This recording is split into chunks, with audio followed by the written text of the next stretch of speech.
Gjëja përdoret eksaktësisht kështu për to. Po. Është konsideruar gjetje shumë e madhe. Pra, është ideja që unë nuk i quaj yje. Normalisht që unë quaj yje një aktor, një shkrimtar, patjetër. Realisht, nuk i quaj ata yje. Ama që ne i ndjekim, është e vërtet. A është për të ardhur keq? Është për të ardhur keq. A ndoshta na shijon neve gjithë ajo paçavurje që bëhet aty? Ndoshta na shijon. Dy gjëra për cilat dua t'ju pyes, kam shumë nevojë për një opinion o konsiderat të çiltër. Tani ne jemi në televizion gjërat jo domosdoshmërisht thon ata që na dëgjojnë, fliten ashtu siç ndihen, po unë ja u kërkoj juve sepse duhet i themi atyre që na dëgjojnë ç'a ndodh realisht.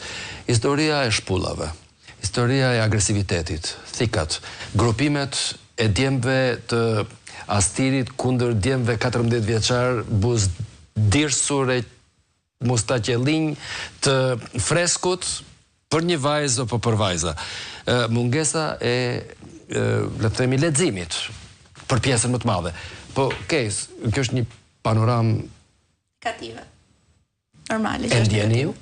Normal që e ndjeni për sa kohë që jemi pjesë e shoqërisë dhe ne nuk mendoj që kur nuk do dalim pjesë e shoqërisë, sepse jemi njerëz që jetojmë dhe veprojmë me ata njerëz ditë për ditë. Duam, ne nuk i shpangemi dot. Ne me ata jetojmë, punojmë, studiojmë. Ndjehet negativiteti që përcillet përmes dhunës. Ka për shembull fushata negative siç janë ndërtuar dhe seriale, filma në Shtetet e Bashkuara të Amerikës, ky negativizimi artificial ose lufta që bëhet në moshën time, o në mosha relativisht më të reja, për shembull lufta ad hominem në sulm, ku të linçon Facebooku, me qëllim që të relativizoj, që ti mos bësh punën tënde, mos thuash të vërtetën tënde, po ta mbyllësh gojën. Ndodh kjo në nivelet tuaja, si me thënë Casey, më pëlqen, bën si gocë mirë, ti futemi tani ti themi 120 të zeza në ato statuse në gjëra? Ne i quajmë bullizim të hapur këtë ndodh. Rastësisht nuk më ka ndodhur dhe faleminderit Zotit që nuk më ka ndodhur, sepse është diçka që ty të privon në shumë gjëra.